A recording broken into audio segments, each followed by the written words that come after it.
¿Qué tengo yo que mi amistad procuras? ¿Qué interés se te sigue, Jesús mío? Que a mi puerta cubierta de rocío pasas las noches del invierno oscuras. Oh, cuánto fueron mis entrañas duras, pues no te abrí, qué extraño desvarío. Si de mi ingratitud el hielo frío secó las llagas de tus plantas puras. Cuántas veces el ángel me decía, alma, asómate ahora a la ventana, verás con cuánto amor llamar porfía, y cuántas, hermosura soberana, mañana le abriremos, respondía, para lo mismo responder mañana. Amén. Este poema es un poema, un soneto, habla de cómo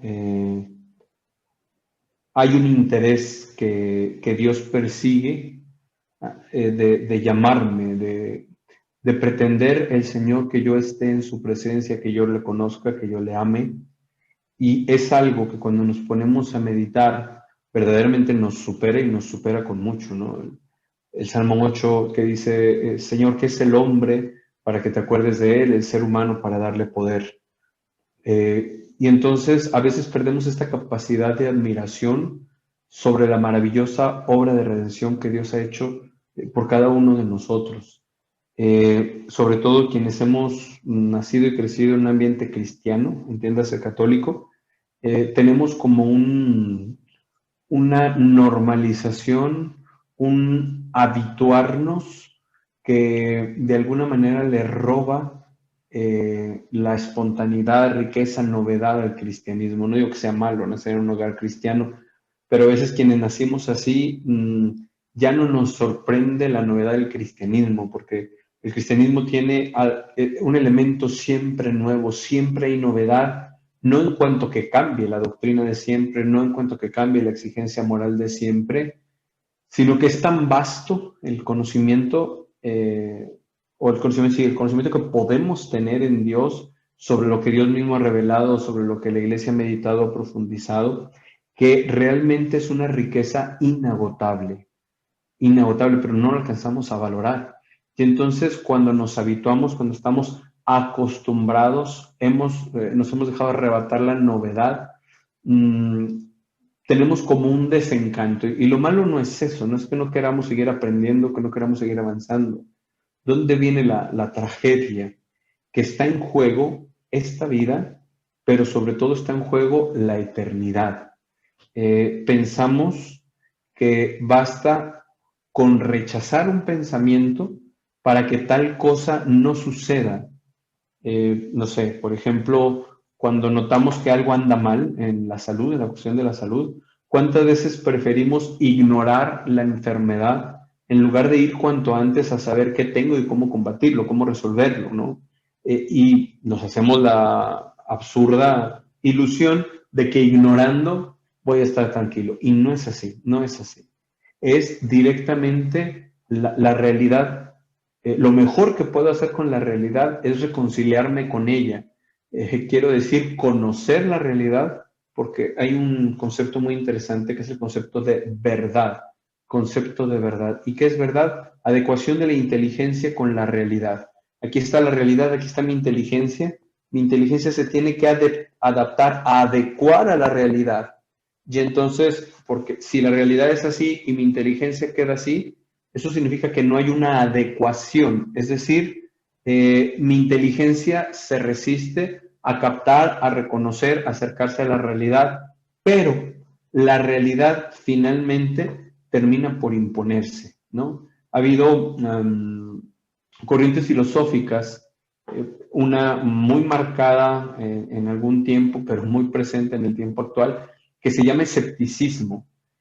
Y el escepticismo es el que dice, bueno, para ti existe, para mí no. Entonces no me puedes obligar a considerar como verdadero lo que tú consideras como verdadero, porque si para mí no existe, pues no existe. Y entonces San Agustín de Hipona, siglo V, cuarto, quinto, le respondía a estos escépticos diciendo, mira, delante hay un pozo, duda de ese pozo y camina flotando por encima de él, a ver si puedes, ¿no? Entonces, la realidad, insisto, siempre, siempre termina por imponerse. Y hablar de imponerse también es una palabra que nos suena muy pesado en el tiempo actual, como si fuera violencia, como si fuera agresividad, pero más bien la violencia es lo contrario, el huir a la realidad, el huir a la verdad.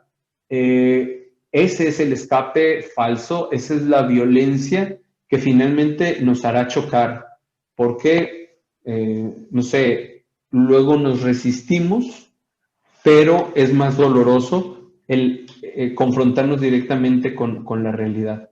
Les voy a poner un cortometraje, espero que sí se escuche, aunque no importa el audio mucho, porque no tiene diálogos, pero vamos a ver.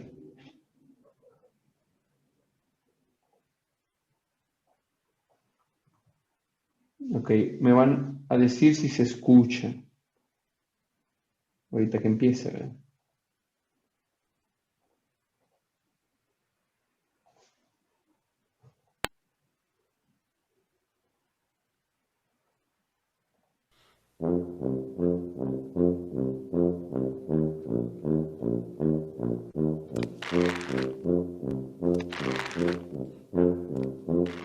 Parece que no se oye porque yo no lo oigo, creo.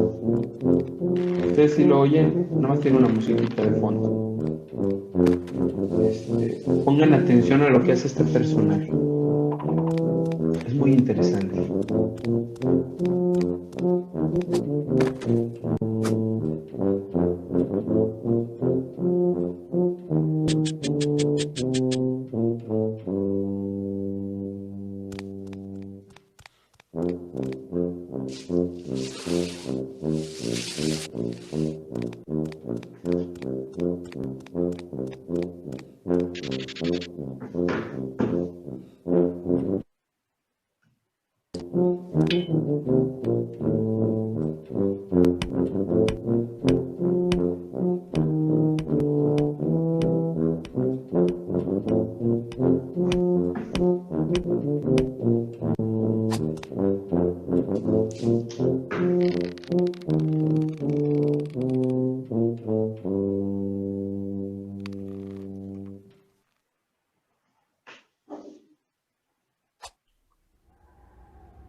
Bueno, me parece que no se oyó nada de audio. Ah, ¿ustedes sí lo oyeron?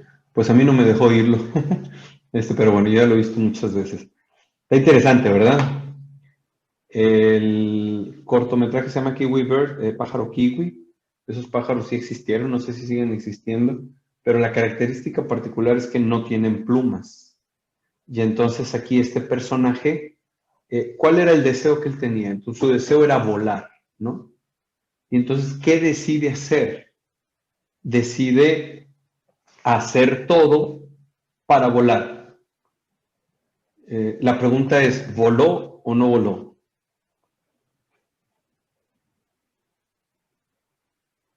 A ver, por ahí unos dicen que sí, otros dicen que no. ¿Voló o no voló? Pues no voló. Cayó, cayó y cayó y cayó y cayó. Él se fabricó un escenario con estos pinos en la ladera para crearse la ilusión de que estaba volando porque era su deseo. Pero en lo concreto, ¿qué pasa? Cayó. Ahora, ya luego buscan, está en YouTube este video. Al final se oye, ¿qué significa? Se murió. Entonces, podemos ser muy condescendientes con el pajarito este, de decir, ay, es que qué bonito, logró sus sueños, logró lo que quería. Es que no, se hizo la ilusión de que lograba lo que quería. Tenemos una resistencia a dejarnos tocar por la realidad. Y ahora, esto en todos los aspectos, ¿no? Y hablando particularmente de las realidades de fe. Las realidades de fe tenemos que entender que no se trata de una especie de cuento o fábula que me lleva a portarme bien. Tenemos una idea muy común y muy dañina que dice que todas las religiones son lo mismo siempre y cuando te lleven a Dios. No pueden ser lo mismo. El cristianismo afirma de sí mismo, el cristianismo afirma de sí mismo que es una religión revelada. ¿Qué quiere decir? Que Dios mismo lo ha manifestado, ¿no? Por eso tenemos la Sagrada Escritura, y no solo la Sagrada Escritura, sino todo lo que Dios ha revelado en lo que la Iglesia le llama Sagrada Tradición, y que se sigue conociendo y que se sigue profundizando. Y entonces, si Dios lo ha revelado y solo hay un solo Dios, solo lo que Él ha dicho en plenitud es verdadero y lo demás no. Y entonces, por eso la importancia de conocer y profundizar las verdades de fe, las verdades de fe. En una visión filosófica un poco tendiente al paganismo, se le dice a las religiones, todas las religiones son buenas siempre y cuando nos lleven a portarnos bien. Entonces, no importa si eres budista, si eres cristiano, si eres musulmán, es más, si eres ateo, si aquello en lo que tú crees, sea un poder superior, o sea lo que sea, te lleva a portarte bien, maravilloso, sigue adelante. Pero los cristianos no podemos aceptar eso, porque los cristianos, insisto, tenemos como fundamento la revelación, lo que Dios ha dicho de sí mismo. Y si Él es Dios, lo que ha dicho sigue siendo perfectamente válido y por lo tanto la exigencia no ha cambiado. ¿Qué vamos a hacer, hermanos, durante esta semana de ejercicios espirituales? No es estrictamente un tema cuaresmal, que es como lo más común, ¿no? Que es la cuaresma y cómo se divide, las lecturas, los temas principales. Es una serie de retiro que se pudiera dar en cualquier momento, muy oportuno en cuaresma. ¿Cómo se llama esta semana que vamos a tener? El misterio del más allá. Y había un dicho antiguo que era conocido por todos los cristianos de manera muy sintética, pero muy precisa y sobre todo real. Muerte, juicio, infierno y gloria, ten cristiano en tu memoria. A ver, aunque aquí no los oigo directamente, pero vayan repitiendo. Muerte, juicio, infierno y gloria, ten cristiano en tu memoria. Apréndaselo, apréndaselo. Yo no había puesto atención hasta la misa del 6 de enero que fui a catedral. Subí al campanario y ahí está una cruz. Antiguamente había misiones. ¿Qué eran las misiones? Predicación de algún sacerdote y confesiones, ¿no? Y entonces, a donde hacían misiones antiguas, hace más de 100 años, 120 años, hacían una cruz que se quedaba ahí como testimonio. Entonces, en catedral, ahí en el campanario, está una cruz de una misión de 1890, quizá 1890 por ahí, y dice estas 4 palabras: muerte, juicio, infierno, gloria. ¿Por qué? ¿Por qué hablar de esto? Porque si la eternidad es real, la mayor parte del tiempo de nuestra existencia lo pasaremos en la eternidad. Y no es lo mismo una eternidad con Dios que una eternidad sin Dios. Y esto es algo que debemos de tener claro. Porque, pues yo entiendo que la mayoría, si no es que todos los que estamos aquí, somos católicos. Y, sin embargo, nos hemos dejado ir formando por paganos o por ideas paganas que no corresponden a la fe cristiana. ¿Cuál es el problema? Puede haber ideas muy bonitas, pero no se trata de lo bonito, de lo que es agradable o lo que es desagradable, sino de lo que es verdadero. Por eso hablaba al inicio de la verdad. Si tal cosa, aunque no sea grata, es verdadera, tengo que conocerla y tengo que asumirla. ¿Me entienden eso? La importancia de lo trascendente.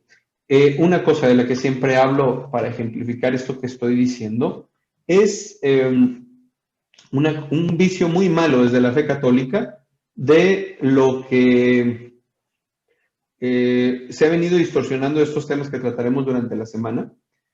Es, por ejemplo, el llegar a un velorio o que alguien muera pues sin ir al velorio.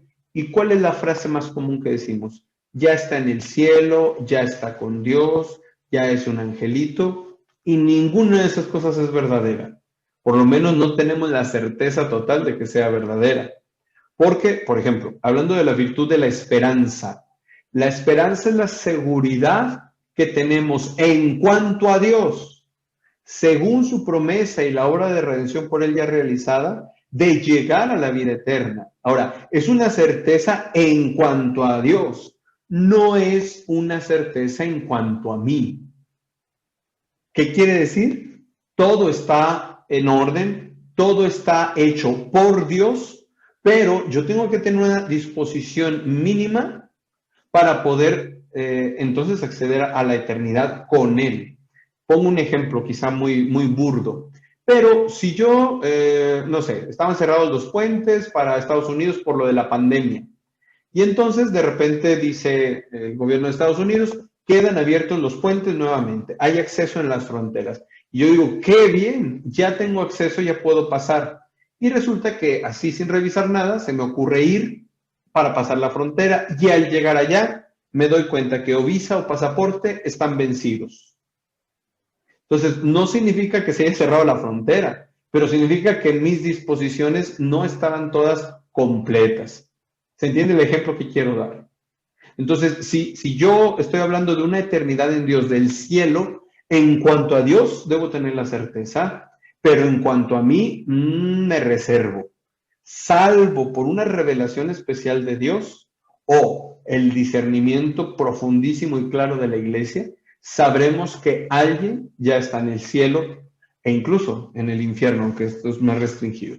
¿Por qué? En el cielo, por ejemplo, a los pastorcitos de Fátima, a los dos hermanitos Marco que murieron primero, la Virgen les dijo que iban a ir al cielo, pero a Francisco le dijo que iba a tener un gran purgatorio. Y eso que era un niño muy santo, y le dijo, vas a pasar por el purgatorio. Y entonces, esa fue una revelación especial de Dios. No todos la tenemos ni la vamos a tener. La iglesia, cuando canoniza a alguien, lo está reconociendo como santo. ¿Y qué está haciendo desde que lo reconoce como beato? ¿Qué está haciendo? Está afirmando que tal persona está en el cielo. Ahora, celebramos la semana pasada un año, si mal no recuerdo, de la beatificación de Conchita Cabrera de Armida.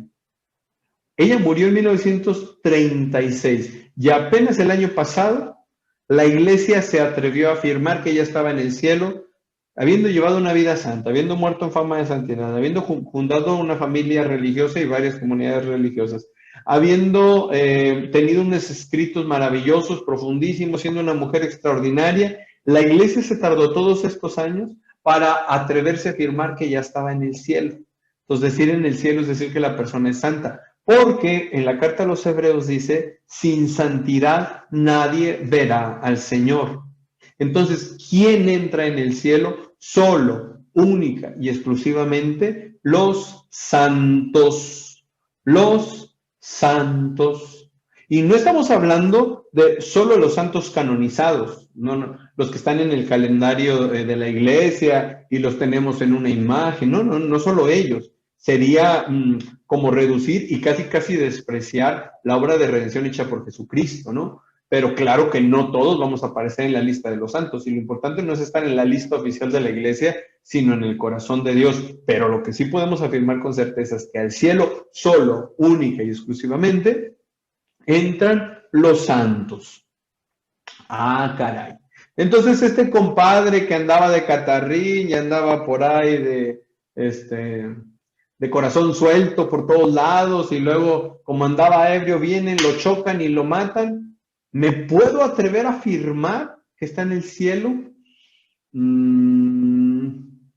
la mayoría de las ocasiones, la mayoría de nosotros pasaremos por el purgatorio, corto o largo, eso no importa tanto, pero el afirmar que está en el cielo es un riesgo, porque si está en el cielo, pues ya no tiene sentido rezar por él, pero si no rezamos por él y resulta que no estaba en el cielo, sino en el purgatorio, pues le estamos entonces dificultando las cosas, ¿no? Hablando de esta cuestión del purgatorio y más bien de las oraciones por los difuntos, San Agustín lo resolvía de la siguiente manera, a manera de preguntas. Y los que tienen la cámara abierta, contéstenme con su, este, con su cabeza para ver la expresión.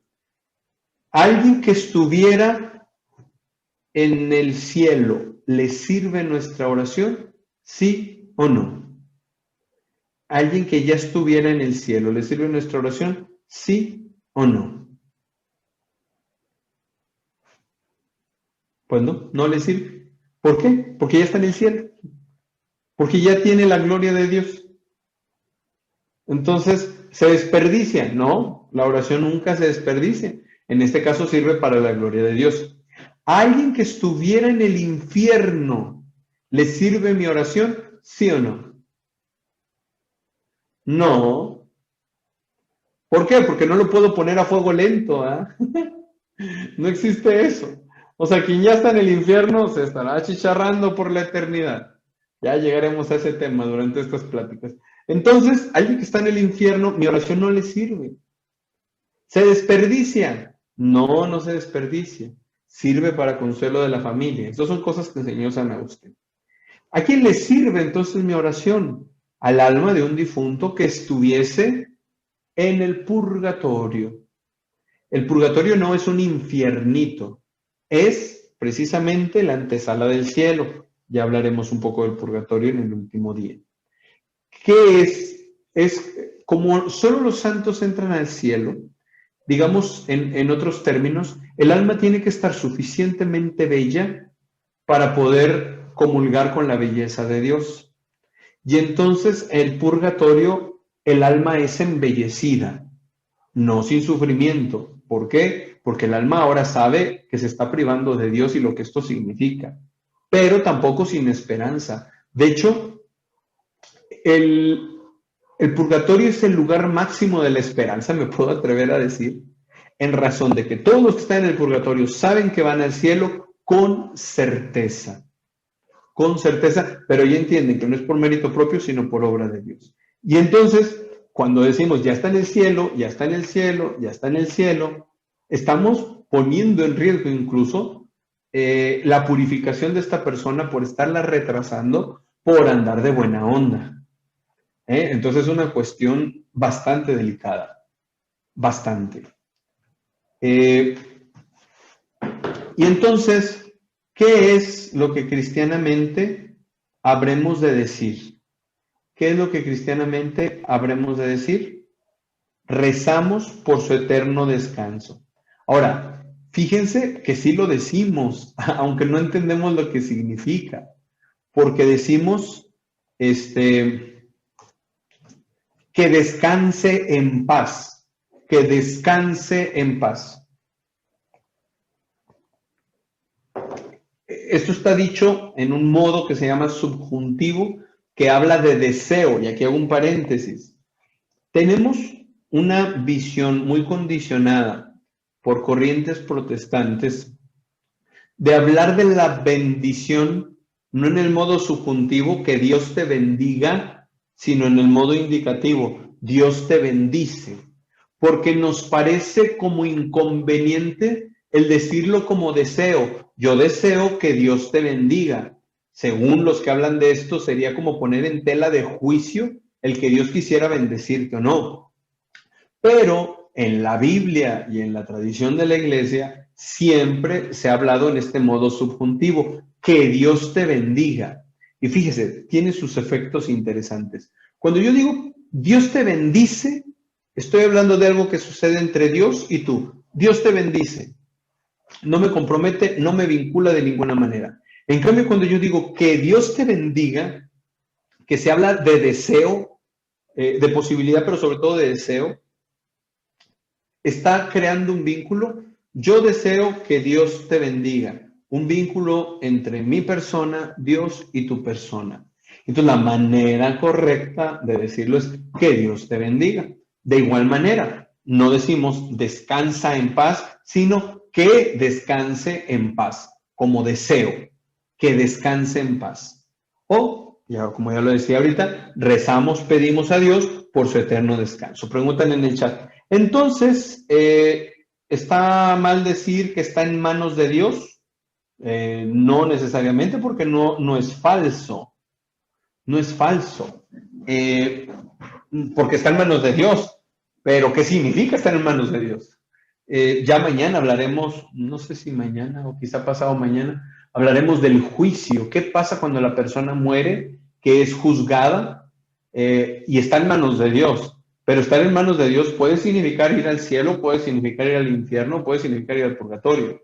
Porque verdaderamente todo el que muere está en manos de Dios como su juicio definitivo, pero no sabemos qué significará en lo concreto para la persona.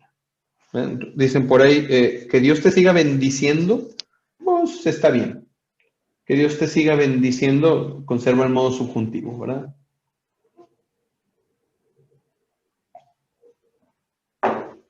Muy bien. Entonces, vamos a hablar hoy, esta es la breve introducción, vamos a hablar hoy de la existencia del más allá. El tema de hoy es la existencia del más allá.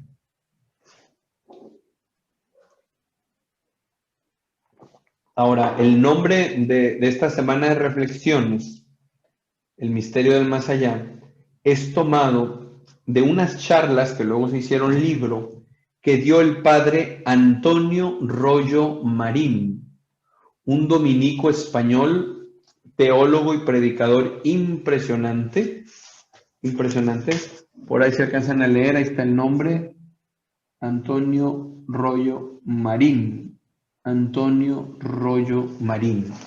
Estos apuntes los pueden encontrar en internet, que es donde yo me estoy basando para las reflexiones. Fueron unos ejercicios espirituales de Cuaresma que el Padre dio en la radio española a nivel nacional, tuvieron mucho impacto en su tiempo, y que trata precisamente estos temas que poco conocemos, que lamentablemente poco conocemos y que sin embargo habremos de enfrentar.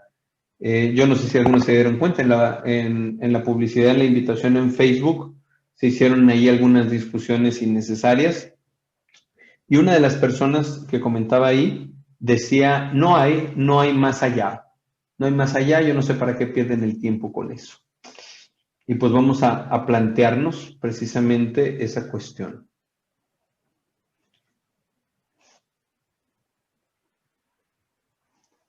Preguntan por ahí si hay diferencia en estos ejercicios a los de San Ignacio de Loyola. Sí, sí, sí, claro que sí. Los ejercicios, algún día espero darlos, los de San Ignacio de Loyola, son el prototipo de ejercicio espiritual o de retiro espiritual. Es un método que San Ignacio de Loyola divide en 4 semanas, que la base es la contemplación de los misterios de Jesús y mi propia vida a la luz de estos misterios, y entonces se profundiza en el sentido de mi vida ante Dios, ¿no? Mi vida ante Dios y qué sigue después de aquí. Son de un mes los originales, 4 semanas. Hay versiones de una semana, de 3 días, de no sé qué. Hay un librito como tal, no lo tengo aquí a la mano. El librito se llama Ejercicios Espirituales, es un librito chiquito donde San Ignacio de Loyola va guiando lo básico de estas reflexiones. Es muy bello. Espero algún día dar esos ejercicios. El tema de hoy es la existencia del más allá. Muy bien. ¿Por qué hablar de este tema? ¿Por qué hablar de este tema? En primer lugar, por su trascendencia soberana. Trascendencia soberana. Es decir, si nos imaginamos un obrero que va camino al trabajo una mañana y le pregunto yo, ¿a dónde vas? Va a decir, a trabajar. Y empiezo a preguntar, ¿y para qué quieres trabajar? Pues para ganar un sueldo, un jornal. ¿Y para qué quieres un sueldo? Para comer. ¿Y para qué quieres comer? Para vivir. ¿Y para qué quieres vivir? De entrada, parecería que estamos jugando una broma, pero colóquese cualquiera de ustedes en la mañana, cuando iban a empezar sus actividades, cuando iban camino al trabajo, cuando iban a empezar con el servicio en la casa, lo que fuera, lo que fuera. Pregúntense para qué. Ah, padre, es que voy a limpiar la casa.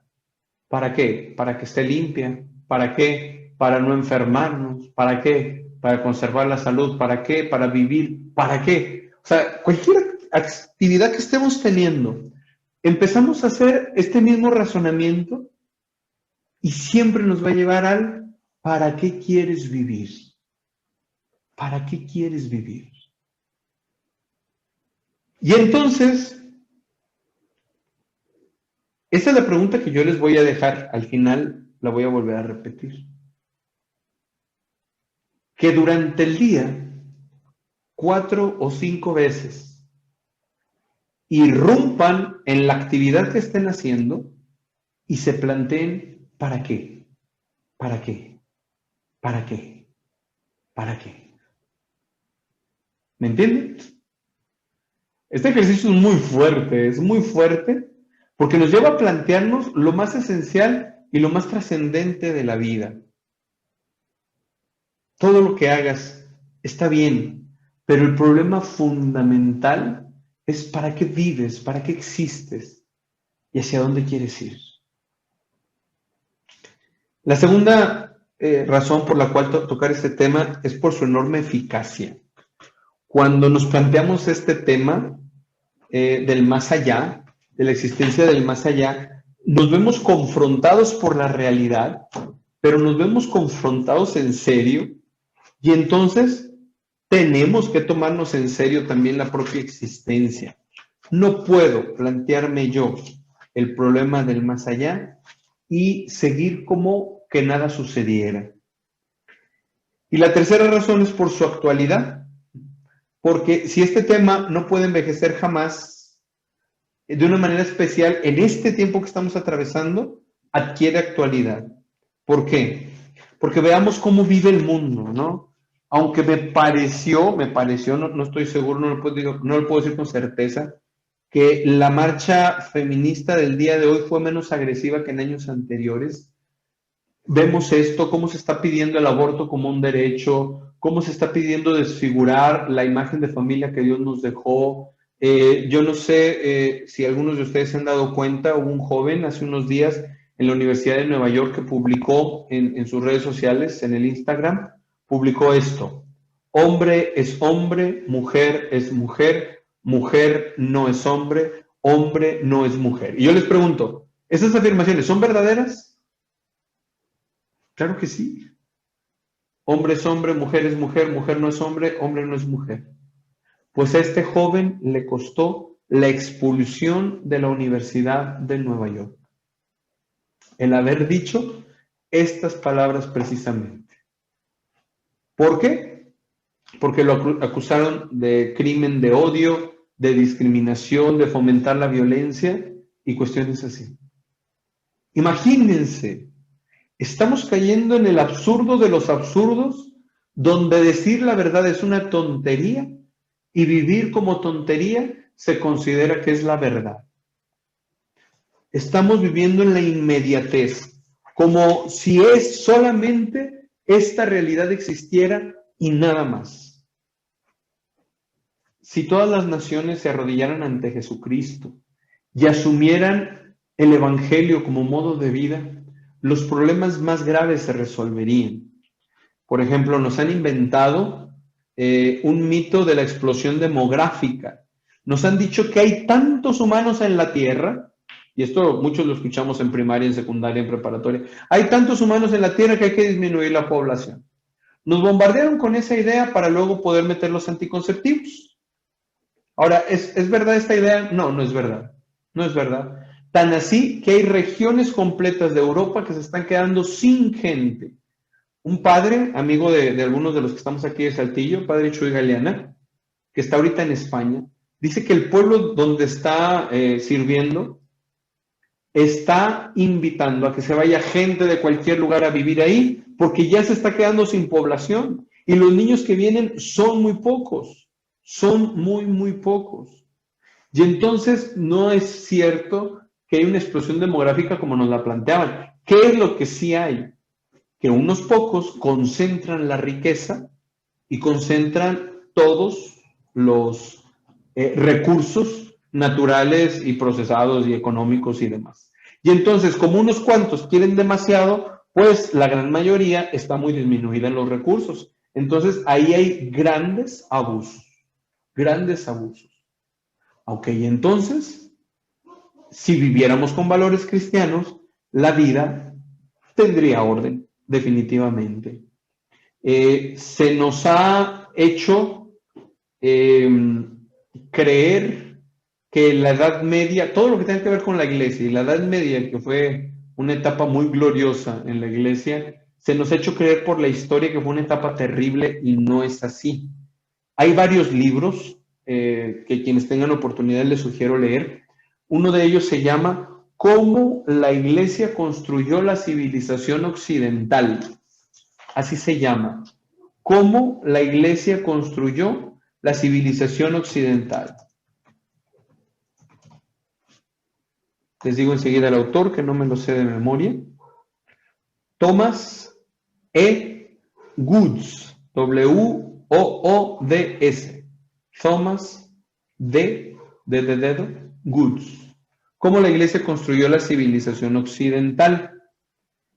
Y aquí nos enseña que en realidad el desarrollo social, económico, político que se ha tenido en Occidente es gracias a la labor evangelística y humanística de la Iglesia. Hay otro libro que se llama Falso Testimonio. Muy interesante, porque lo escribe un historiador no católico. Les voy a compartir la pantalla para quien guste anotar el nombre. Un historiador no católico, Rodney Stark. Este libro, Falso Testimonio, todavía no lo tengo, todavía no lo leo, apenas lo voy a comprar, pero me lo recomendó un obispo mucho. Denuncia de siglos de historia anticatólica. ¿Qué es lo que dice este autor, Rodney Stark, protestante? ¿Qué dice? Que la historia que se nos ha enseñado ha tenido el firme propósito de descalificar a la Iglesia Católica. Y entonces la manera en que nos cuentan la historia siempre es pretendiendo generar un desencanto y hasta un odio de lo que la Iglesia Católica es. Lo digo porque hemos caído en el juego muchas veces, muchos de nosotros, ¿no? Y entonces terminamos sintiendo como una culpabilidad de ser católicos cuando no es así. Pongo algún ejemplo, la Santa Inquisición. Siempre se le acusa que hubo abusos, que fue terrible, que la iglesia torturaba, que la iglesia mataba. No, la iglesia no mataba, mataba el brazo secular. Y la Inquisición es el tribunal humano más justo que ha existido sobre la tierra. Yo no sé si tenga alguien alguna experiencia de alguien cercano en el penal o algo así, pero estoy hablando aquí de México. En el penal hay cientos de personas sin una sentencia que llevan años ahí en el penal. ¿Y cuántos no están injustamente? Entonces, la Santa Inquisición fue un tribunal muy justo que ha existido sobre la tierra. Pero bueno, me meto en esto porque tenemos que revisar el desencanto que tenemos de nuestra identidad católica. Yo no niego que haya habido abusos, han sido terribles y la Iglesia ha hecho el mea culpa, es decir, el reconocimiento de sus pecados que como institución se han cometido, ¿no? El más terrible y escandaloso de ellos quizás sea el abuso de niños. Y la Iglesia ha reconocido, pero el que algunos de sus miembros hayan caído en esta atrocidad no significa que lo que Dios ha revelado sea falso. Entonces tenemos que descubrir la riqueza de la fe católica, ¿no? Y sin vergüenza y sin miedo. Entonces, vamos a plantearnos que hay dos concepciones fundamentales, claro, habrá más, pero estamos hablando de lo fundamental, lo más trascendente, sobre la vida. Dos concepciones de la vida distintas e irreductibles. La concepción materialista y religiosa y atea, que no se preocupa sino de esta vida terrena, y la concepción espiritualista que piensa en el más allá. La primera, la concepción materialista y religiosa y atea, podemos poner como un símbolo un salón de fiestas, un salón de baile, donde todo es jolgorio, donde todo es alegría, música, alcohol, tabaco, y un letrero grandotote que diga, no hay más allá. Vamos a divertirnos, vamos a darle vuelo a la hilacha, total, no hay nada más allá. Y ahí nos pueden iluminar dos citas bíblicas. Eh, que bueno, es la misma cita bíblica, basta con una. Primera de Corintios 15, 32. Primera de Corintios 15, 32, que dice, si por motivos humanos luché en Éfeso contra las bestias, ¿qué provecho saqué? Significa el combate de fe que tuvo que hacer San Pablo.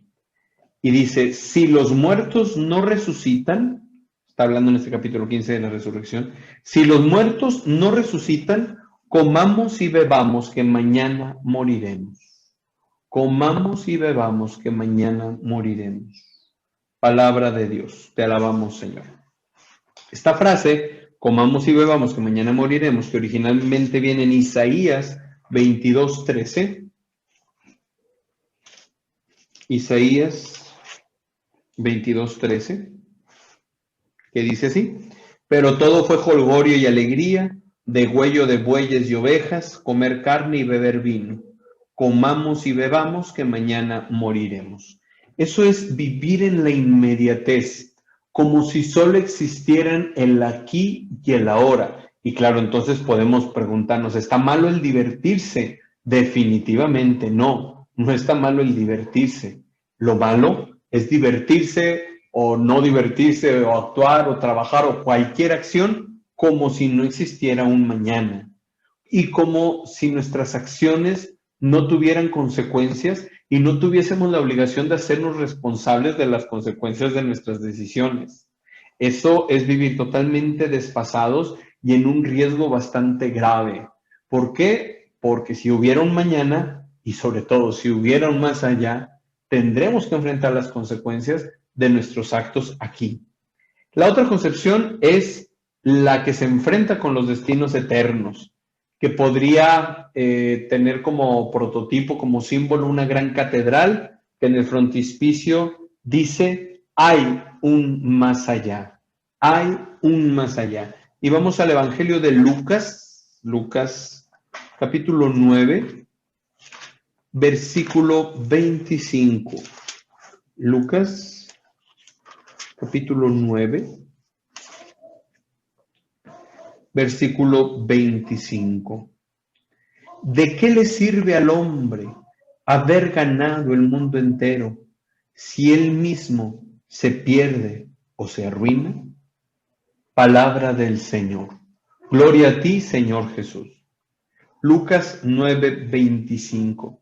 ¿De qué le sirve al hombre ganar el mundo entero si él mismo se pierde o se arruina? Qué palabras tan más fuertes.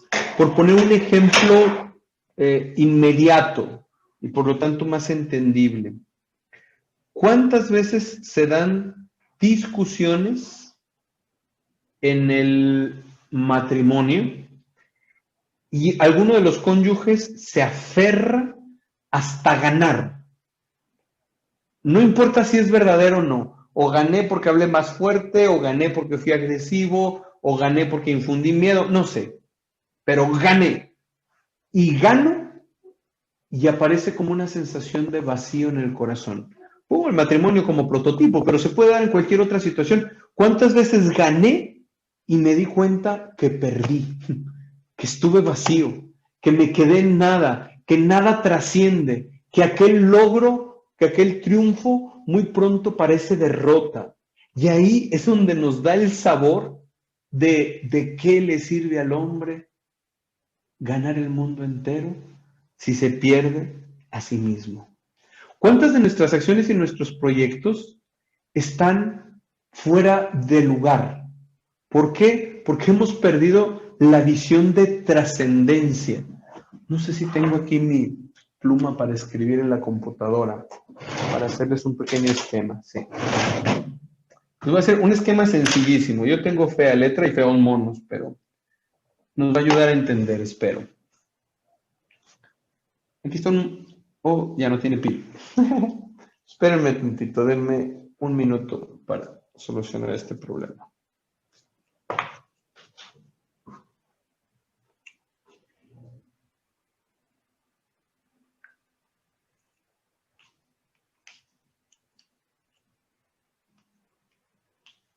Aquí ando, aquí ando, aquí ando.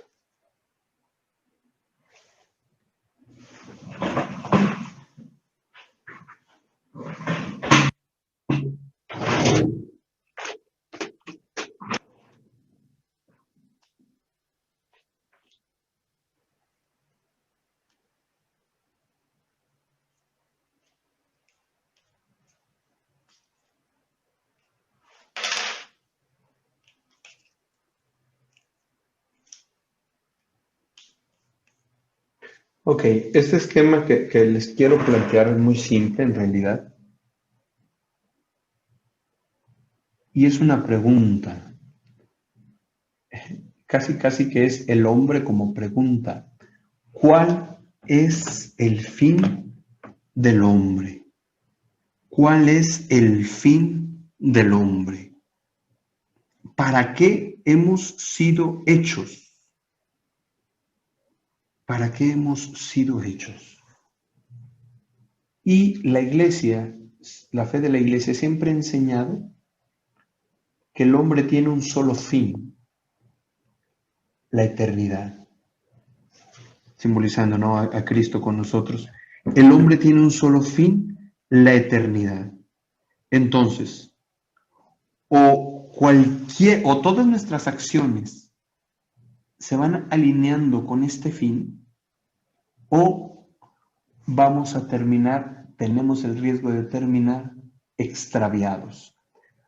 ¿Cuál es el problema? Que el siglo pasado a esta doctrina, digamos, del fin sobrenatural del hombre, el único fin sobrenatural del hombre, a esta doctrina se le agregó, que no tiene nada que ver con la fe de la iglesia, no tiene nada que ver con la enseñanza bíblica, la doctrina de un fin intermedio.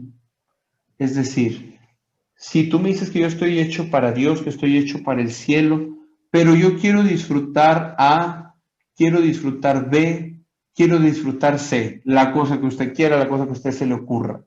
Y entonces yo puedo tener un fin intermedio y al final encaminarme al fin último. Y ahora viene la gran pregunta. ¿Realmente es esto posible? Si mi fin intermedio, lo pongo aquí, si mi fin intermedio rompe o impide el fin último, tal cosa no puede ser grata a Dios, porque no puede ser en beneficio para mí. Es que Dios quiere, por ejemplo, aquí con esta doctrina de la doble finalidad, del doble fin, con esa doctrina, se nos ha metido ideas muy riesgosas como tengo derecho a ser feliz, o a manera de pregunta, ¿acaso Dios no quiere que yo sea feliz? ¿La han escuchado esa pregunta? Y entonces, Dios no quiere que sea feliz. Claro que Dios quiere que sea feliz, pero si una felicidad temporal y pasajera me pone en riesgo de privarme de la felicidad eterna, no puede ser grata a Dios. Pongo ejemplo, y aquí no estoy hablando de casos, estoy hablando de principios. ¿Qué quiero decir con principios? Quiero decir que estoy hablando de cuestiones generales que pongo como ejemplo y en las que nunca la intención es que nadie se sienta ofendido. Pongo aquí una fulanita que se casó con un fulanito, se casó ante Dios, y por angas o mangas, ese matrimonio no pudo llegar a feliz término. Y resulta que fulanito un día se encontró con otra fulanita. Otra fulanita. Hasta me salió el monito viendo para acá, ¿verdad? Resulta que ellos, que siguen unidos en santo matrimonio hasta que la muerte los separe, decidieron romper, separarse. Entonces fulanito se va con la otra fulanita.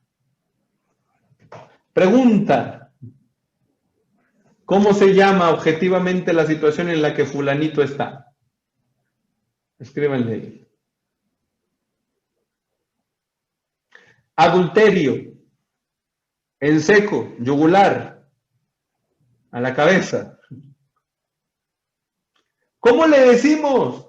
Para que se oiga bonito. Rehacer la vida, tengo derecho a ser feliz, Dios quiere que yo sea feliz, es la oportunidad, Dios me lo mandó. ¿Han oído eso? Cuando alguien que está en esta situación me dice, Padre, Dios me lo mandó, le digo, y le digo con seriedad, jamás, jamás, jamás Dios te va a enviar el pecado. Jamás. Jamás. Jamás. Padre, es que mi matrimonio fue terrible. Yo no lo dudo. Se han dado muchos casos lamentables, muchísimos, en los que esto sucede. Definitivamente. Pero una cosa no justifica la otra. Una cosa no justifica la otra. Y puede ser que esta relación nueva, pusieron más nombres, está padre. Puede ser que esta nueva relación a nivel humano sea padrísima porque es una persona excepcional y no sé qué tanto. Estamos de acuerdo, pero,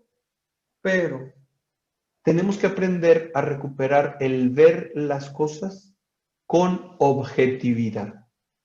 Objetividad. Se acercaron unas personas en situación irregular, similar al caso de fulanito que puse ahorita. Se acercaron estas personas a decirme, Padre, vengo a que me dé, a que nos dé, a nosotros como pareja, permiso para comulgar. Interesante. Permiso para comulgar. Pregunta, ¿en alguna ley de la iglesia existe permiso para comulgar? No. Ustedes, los que están aquí presentes, ¿les exigen para comulgar que haya un permiso? No. Y entonces, cuando aquellas personas me buscan para platicar este tema, en la liturgia, en la misa de domingo, salió esta cita. Perdón. Eclesiástico, libro del Eclesiástico o Sirácides, Eclesiástico, capítulo 15, versículos, pues del 11 al 20, está bien interesante, escuchen. Eclesiástico 15 del 11 al 20. No me digas, me he desviado por culpa del Señor, porque Él no hace lo que detesta. No digas, Él me ha extraviado, porque Él no tiene necesidad del pecador. El Señor detesta toda maldad y a los que temen también, y los que le temen también la aborrecen. Al principio el Señor creó al hombre y lo dejó a su propio albedrío. Si quieres, guardarás los mandamientos y permanecerás fiel a su voluntad. Él te ha puesto delante fuego y agua. Alarga tu mano y toma lo que quieras. Ante los hombres está la vida y la muerte. A cada uno se le dará lo que prefiera. Qué grande es la sabiduría del Señor. Tiene un gran poder y todo lo ve. Pone su mirada en los que le temen. Conoce todas las obras del hombre. Versículo 20. Quiero que nos centremos ahí. Versículo 20. A nadie obligó a ser impío. A nadie dio permiso para pecar. Palabra de Dios. Te alabamos, Señor. Eclesiástico 15:20. A nadie obligó a ser impío, impíos malvado. A nadie Dios ha obligado a ser impío y a nadie ha dado permiso de pecar. Cuando yo escuché esto en la liturgia, se me iluminó el corazón y dije, wow, aquí está la respuesta. Las personas que estaban pidiendo permiso para comulgar, estaban pidiendo permiso para pecar. Estas personas concretas estoy diciendo. Es decir, tenían una situación de pecado que querían conjuntar con la recepción de la comunión. Hacer esto es como pretender que en este momento estemos de día y de noche. Justo ahora es de día y justo ahora es de noche aquí en este lugar. No, no se puede. O es de día o es de noche. Entonces yo no puedo coexistir pecado y gracia libremente decididos ambos en el mismo tiempo, en la misma persona. No se puede. Y otra cita bíblica hablando de esto, 1 Corintios 11, del 23 en delante, me voy a ir brincando. 23 y siguientes. Porque yo recibí del Señor lo que les transmití, que el Señor Jesús, la noche en que era entregado, tomó pan, dio gracias, lo partió y dijo, este es mi cuerpo que se entrega por ustedes, hagan esto en memoria mía. Asimismo tomó el cáliz después de cenar y dijo, esta copa es la nueva alianza en mi sangre. Cuantas veces la bebieran, háganlo en memoria mía. Pues cada vez que comen de este pan y beben de este cáliz, anuncian la muerte del Señor hasta que venga. Por tanto, quien coma el pan o beba el cáliz del Señor indignamente, será reo del cuerpo y la sangre del Señor. Así que cada cual se examine internamente. Otras traducciones dicen, cada uno examine su propia conciencia, antes de comer el pan y beber el cáliz. Pues quien come y bebe sin discernir el cuerpo, come y bebe su propia condena. Palabra de Dios. Te alabamos, Señor. A estas personas les dije, yo no puedo darte permiso para esto porque yo no quiero ser culpable de tu posible condenación. Tú tienes, como dice esto que acabo de leer, que discernir a la luz de la verdad, a la luz de la palabra de Dios, y después de discernir sigue decidir. Veo que están poniendo muchas preguntas concretas de la cuestión matrimonial. No es el tema base. ¿Qué les propongo? Que las anoten. Quienes tienen estas preguntas las anoten. No estoy seguro si miércoles o jueves, lo más seguro es que sea el miércoles, mañana les diré. Los voy a invitar a que nos reunamos una hora antes, o 45 minutos antes, para responder preguntas generales de lo que tengan, así como estas que están publicando. ¿De acuerdo? Y entonces, quienes quieran ese día, habrán de entrar a las 7:45 para responder todas estas preguntas y que nos llevemos así más claridad de otras cuestiones no precisas del tema que estamos tratando. Entonces, ¿hay un más allá o no hay un más allá? Los argumentos que se tienen que hacer hoy, no hay argumentos contra incrédulos de cabeza, dice el padre Rollo Marín. Es decir, pocas personas rebaten con razones justificadas y argumentadas las afirmaciones de la fe católica. Es decir, esto no puede ser verdad porque, por decir, no existe el alma, pero yo te demuestro estos argumentos racionales para demostrar que no existe el alma. O no es posible una eternidad, y yo tengo estos 5 argumentos para explicarte el por qué no hay eternidad. Nadie, el día de hoy, tiene argumentos racionales contra la fe. No hay una incredulidad de razón. ¿Dónde hay una incredulidad entonces? Hay una incredulidad del corazón. Y puede ser tanto porque me enojé con la iglesia. De hecho, muchos de los que dicen no creo en Dios, la gran mayoría de las veces o se decepcionaron de la iglesia o se decepcionaron de Dios porque no hubo una respuesta inmediata y literal a la oración que ellos tenían. Y entonces es más bien un enojo que está encajado aquí, el que les lleva a decir, no es verdad lo que la iglesia cree, es un enojo atorado aquí antes que argumentos razonados. No sé si se entiende esto con claridad. O también otra razón por la que hay incrédulos de corazón es porque no crean, sino porque no les conviene creer. Cuando tengo una fe firme, cuando tengo una fe clara, mi comportamiento se tiene que ordenar. Y si previamente mi comportamiento está desordenado, me es más cómodo, me es más conveniente no creer. Porque entonces me libro de las exigencias, me libro de las obligaciones, me libro del tener que dar cuentas supuestamente delante de alguien. ¿Me explico? Es más cómodo no creer. Es más cómodo. Decía San Agustín esta frase interesantísima.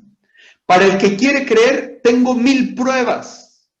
Para el que no quiere creer, no tengo ninguna. Qué fuerte, ¿no? Porque el que no quiere creer está aferrado y difícilmente va a estar abierto en su inteligencia para captar la exposición que nosotros le queramos hacer. Cuando estaba yo en la universidad estudiando medicina, salió la película del crimen del padre Amaro y eso suscitó mucho revuelo en el salón. Yo no la había visto ni me interesaba verla, pero suscitó mucho revuelo y muchos de mis compañeros que sabían que andaba yo en la iglesia me hacían preguntas y dije, bueno, voy a verla para poderles responder. Uno de ellos me confronta y me dice, oye, es que yo quiero que tú me digas. Y me empieza a hacer preguntas sobre la fe católica. Y yo le dije, sin haber conocido todavía esta frase de San Agustín, ¿me preguntas porque verdaderamente quieres conocer lo que creemos los católicos o porque quieres discutir? Y me dijo, no, pues quiero discutir. Le dije, no, pues entonces, ¿para qué?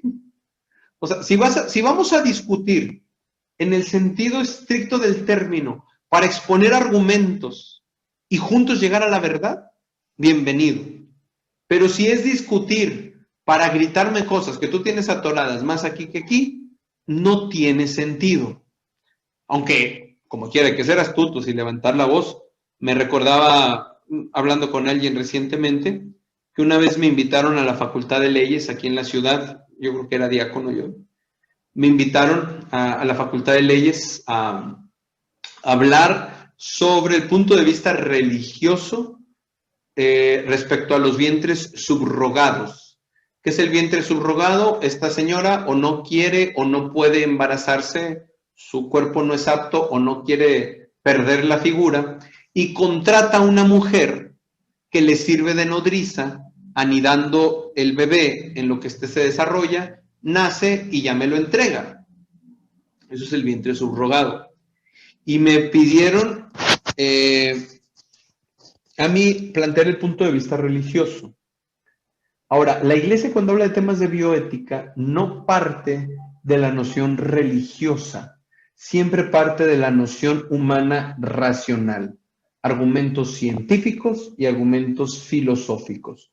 ¿Por qué no olvida los teológicos, pero no parte de ellos o no son la esencia de la argumentación? ¿Por qué? Porque si tú no tienes fe y yo te hablo de argumentos de fe, no tenemos un punto común para tratar estos temas delicados. Pero si tú tienes inteligencia y yo tengo inteligencia, podemos tratar juntos este tema, ¿no?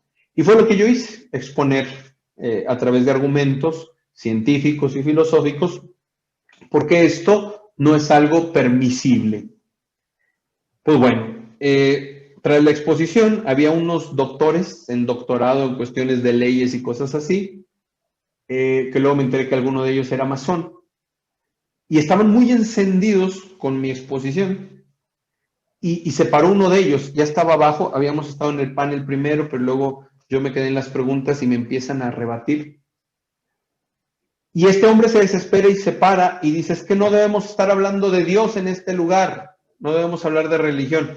Cuando me habían invitado a la facultad precisamente a hablar de Dios y yo no estaba hablando de Dios, estaba hablando de cosas racionales. Pero ya que se encendió aquel hombre, yo también me encendí. Y le dije, nomás le quiero hacer un comentario. que el himno nacional dice que de nuestra patria el eterno destino por el dedo de Dios se escribió. Aquel hombre se encendió, golpeó la silla y se puso en pie y dijo, pues no debería de decir así. Y ya yo encendido también le dije, pues así dice. Y algunos aplaudieron y otros me chiflaron. Pero pues bueno, también hay que ser un poco astutos en la exposición de las cuestiones de fe. Pero bueno, decía San Agustín, para el que quiere creer tengo 1000 pruebas, para el que no quiere creer no tengo ninguna. Entonces, hablando de la existencia del más allá, vamos a hablar en primer lugar de las meras posibilidades, de las meras posibilidades. ¿Y qué tal si existe el más allá? No estamos hablando de una seguridad, sino de mera posibilidad. Y si no existe nada, y luego preguntamos, ¿y si sí existe? ¿Y si sí hay un más allá?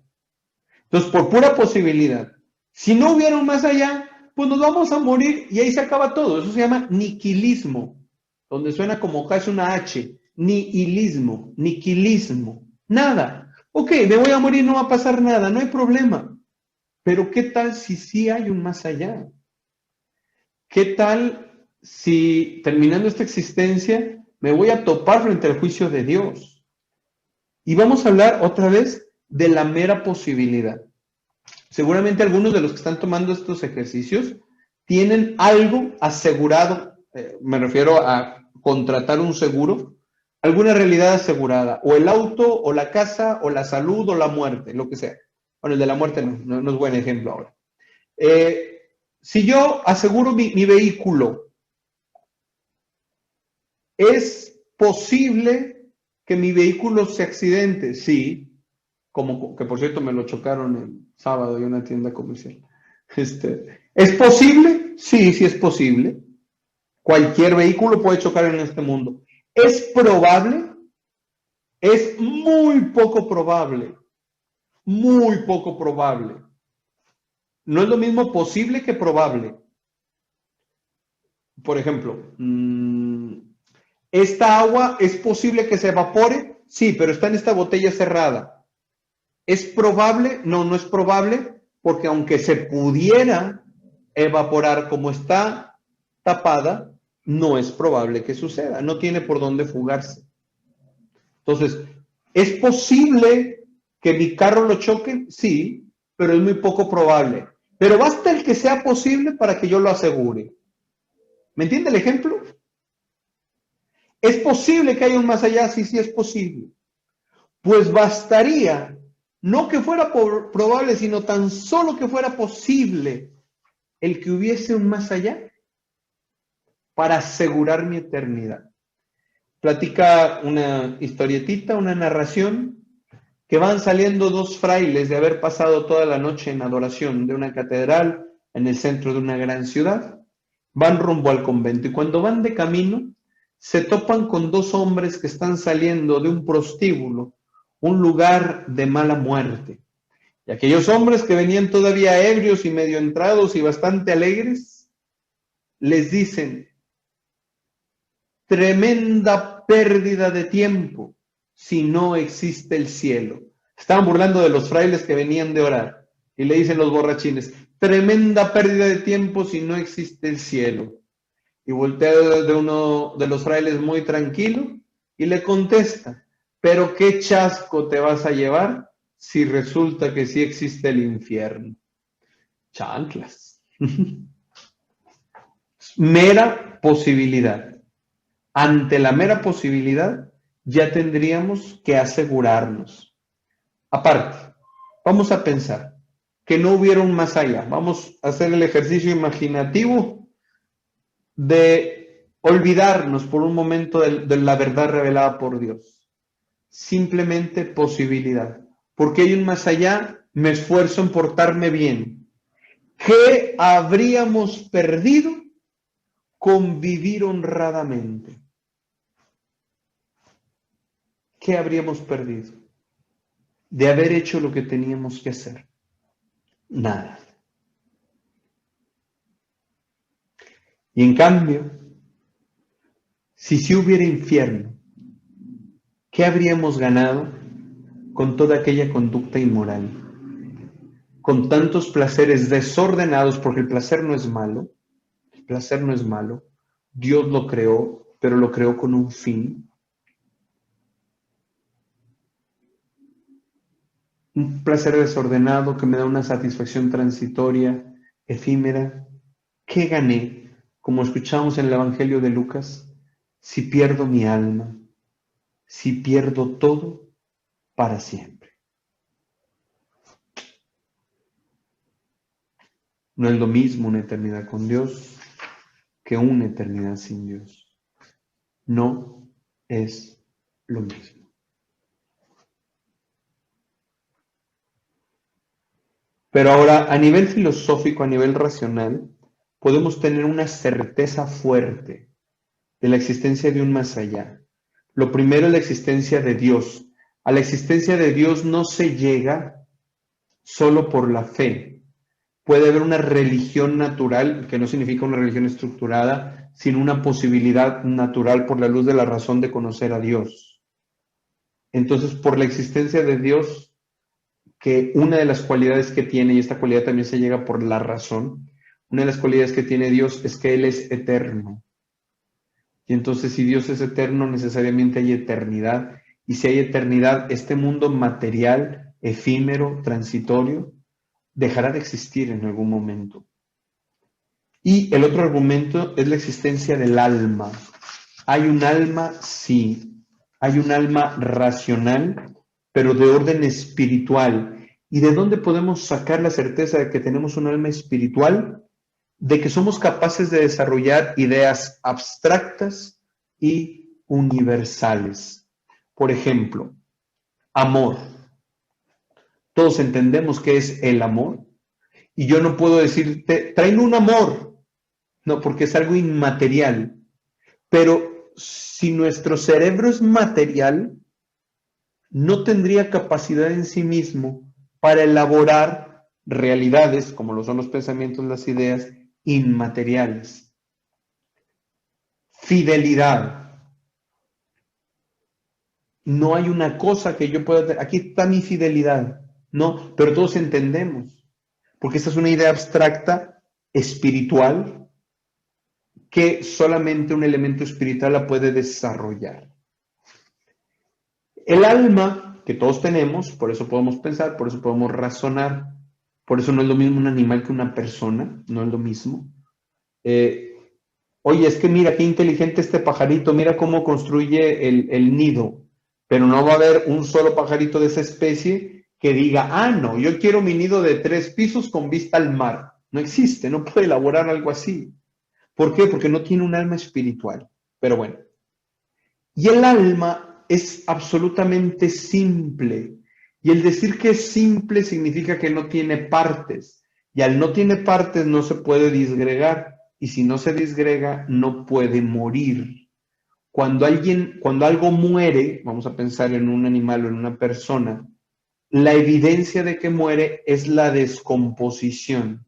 Es la descomposición. ¿Y qué significa descomposición? Separar lo que lo compone, los compuestos, descomponer. Y entonces, cuando el alma se separa del cuerpo, que eso es la muerte, el cuerpo se disgrega, muere, pero el alma no experimenta la muerte. Eso lo profundizaremos más mañana. Entonces, por necesidad, el alma es inmortal. El alma es inmortal. Y como el alma es inmortal, todos tenemos el deseo natural de inmortalidad, lo que se llama instinto de supervivencia, que no es igual, un animal tiene instinto de supervivencia, un animal lo tiene, ve un riesgo y corre, nosotros a un nivel instintivo también, pero hay algo más. Por ejemplo, nosotros tenemos la necesidad de no ser olvidados. El ladrón que estaba crucificado a la derecha de Jesús le dice, acuérdate de mí cuando llegues a tu reino. Y siempre cuando una persona está agonizando en una muerte tranquila, digamos, surge como este deseo de recuérdenme, recuérdenme. ¿Por qué? Porque hay esta necesidad de trascender porque somos inmortales. Ahora, no es lo mismo inmortal que eterno. Eterno es sin principio ni fin. Inmortal es que tiene principio, pero no tendrá fin. Y de hecho, la muerte del cuerpo, pero bueno, eso lo veremos mañana, lo de la muerte del cuerpo. Entonces, tiene principio y no tiene fin, eso se llama inmortalidad. Eternidad es sin principio ni fin. ¿Qué va a pasar? Que al paso del tiempo, mi inmortalidad, si estamos llamados a la eternidad en Dios, es decir, si hemos sido salvados, se unirá a la eternidad de Dios. Por eso podemos hablar de vida eterna.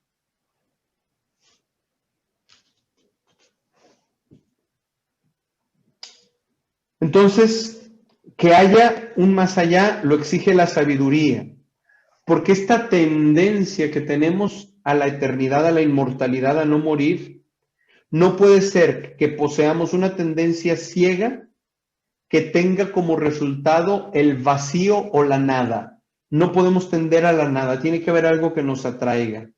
Pero también la bondad de Dios ha puesto en nuestros corazones el deseo de inmortalidad. Y la justicia de Dios también me debe de mover a entender que hay un más allá. Un filósofo ateo, Rousseau, que no es creyente, pues, dijo esta frase muy interesante. Si yo no tuviera otra prueba de la inmortalidad del alma, de la existencia de premios y castigos en el otro mundo, que ver ahora el triunfo del malvado y la opresión del justo aquí en la tierra, esto solo me impediría ponerlo en duda. Tan estridente disonancia en la armonía universal me empujaría a buscarle una solución y me diría, ya vamos terminando, ya vamos terminando.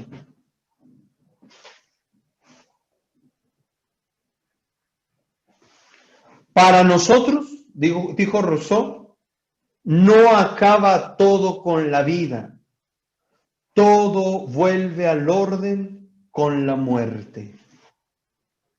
Y aquí voy a acudir a los apuntes del padre Rollo Marín porque están muy fuertes. No todo, pero es que dice muy fuerte, dice muy fuerte. Vaya si todo volverá al orden, señores. Vaya si todo volverá al orden más allá de esta vida. En el plano individual, en el familiar, en el social, en el internacional, todo volverá al orden después de la muerte. El vulgar estafador que escudándose en un cargo político, en el prestigio de una empresa o de un comercio en gran escala, se ha enriquecido rápidamente contra toda justicia, ¿acaso abusando del hambre y de la miseria ajena? Que se apresure a disfrutar sin frenos ni con cortaprisas de esas riquezas inicuamente adquiridas. Le queda ya poco tiempo, porque no todo acaba con la vida, todo vuelve al orden con la muerte. Y el joven pervertido estudiante coleccionista de suspensos, que se pasa las mañanas en la cama, en la tarde en el cine o en el fútbol y en la noche en el cabaret, y la muchacha frívola que vive únicamente para la diversión, el baile, el teatro, la novela, la que escandaliza a todo el mundo con sus desnudeces provocativas, con el desenfado en el hablar, con su despreocupación ante el problema religioso, que ría ahora, que gocen, que se diviertan, que beban hasta las heces la dorada copa del placer. Ya les queda poco tiempo, no acaba todo con la vida, todo vuelve al orden con la muerte. Y el casado que pone a su capricho limitación y tasa de natalidad, contradiciendo los planes del Creador, y el marido infiel que le ha puesto un piso a una mujer perversa que no es la suya, y el padre que no se preocupa de la cristiana educación de sus hijos y se hace responsable de sus futuros extravíos, y acaso la perdición eterna de sus almas, y tantos que viven completamente a espaldas de Dios, olvidados en absoluto de sus deberes más elementales para con Él. Pobrecitos, qué pena me dan, porque por desgracia para ellos, no todo acaba con la vida, todo vuelve al orden con la muerte. Y al revés, el obrero tuberculoso que siente que se le acaban las fuerzas por momentos y se ve obligado a pesar de todo a seguir trabajando para prolongar su agonía con el mísero salario que al final de la semana deposita en sus manos la injusticia de una sociedad paganizada. La pobre viuda, madre de 8 hijos, que no tiene un pedazo de pan para calmarles el hambre, que no se desesperen.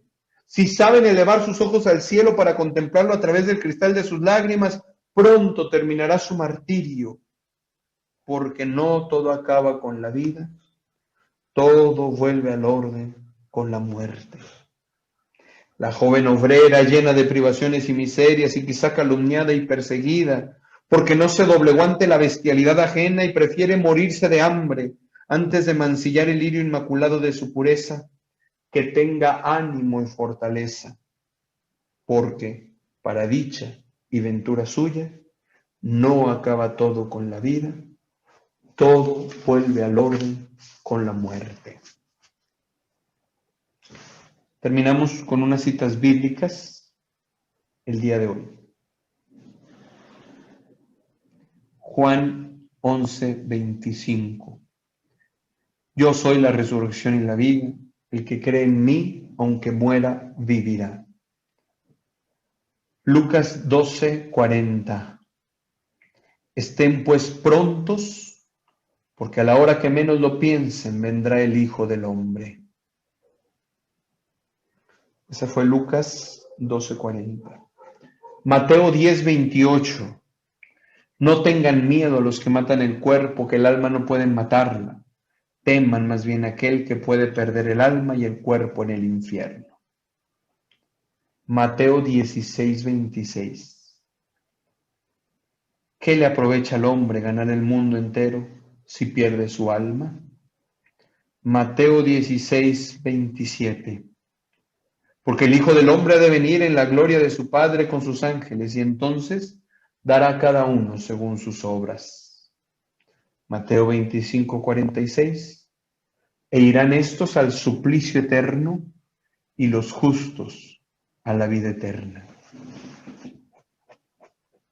Es decir, Dios mismo ha dicho que el más allá es una realidad y por lo tanto hemos de prepararnos para ella. La Iglesia lo que cree lo reza. Y tomo una frase para terminar este día. Tomo una frase del ritual de exequias, la celebración que se hace de cuerpo presente. Pues para tus fieles, Señor, la vida no se acaba, se transforma. Y al disolverse la casa de esta morada terrena, se nos prepara en el cielo una mansión eterna. Amén. Los ejercicios espirituales se llaman ejercicios espirituales porque tenemos que ejercitarnos en el espíritu. Y ya les había dicho al inicio, ¿cómo es que se van a ejercitar? Durante el día, escoger varios momentos, para en lo que yo esté haciendo, me detengo y me empiezo a preguntar, ¿para qué? ¿Para qué? ¿Para qué? ¿Para qué? Y eso nos va a llevar a meditar sobre esta existencia del más allá. Mañana hablaremos del tránsito al más allá, es decir, la muerte. ¿Qué es la muerte? Muy interesante el tema de mañana. La frase es, no todo acaba con la vida, todo vuelve al orden con la muerte. Está interesante, ¿verdad? Entonces la pueden anotar, por ahí poner un papelito para acordarnos, no todo acaba con la vida, todo vuelve al orden con la muerte. Les doy la bendición. El Señor esté con ustedes. Que el mismo Dios de la paz les santifique totalmente y que todo su ser, espíritu, alma y cuerpo sea custodiado sin reproche hasta la venida de nuestro Señor Jesucristo. Amén. Y la bendición de Dios Todopoderoso, Padre, Hijo y Espíritu Santo, descienda sobre ustedes y permanezca para siempre. Amén. Gusto encontrarnos. Que Dios les bendiga a todos.